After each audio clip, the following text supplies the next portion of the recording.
അപ്പോൾ ഒരു വ്യക്തിയെ സത്യനിഷേധിയാക്കി തീർക്കുന്നതോടൊപ്പം തന്നെ എല്ലാ തിന്മകളുടെയും നേതൃത്വം നൽകുന്നവനായും എല്ലാ നന്മകൾക്കും തടസ്സം നിൽക്കുന്നവനായും ഒരാളെ മാറ്റി തീർക്കാൻ മാത്രം ഗുരുതരമായ വികാരമാണ് അസൂയ എന്നത്.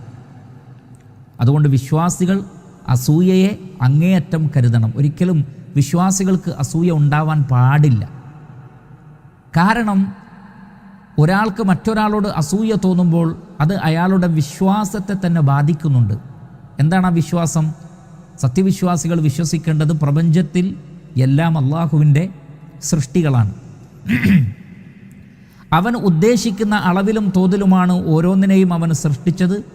അവർക്കൊക്കെ അവർക്കാവശ്യമായ നിലനിൽപ്പിന് ആവശ്യമായ കാര്യങ്ങൾ അള്ളാഹു നൽകുന്നതും ഒരു ഖദർ അനുസരിച്ചാണ്.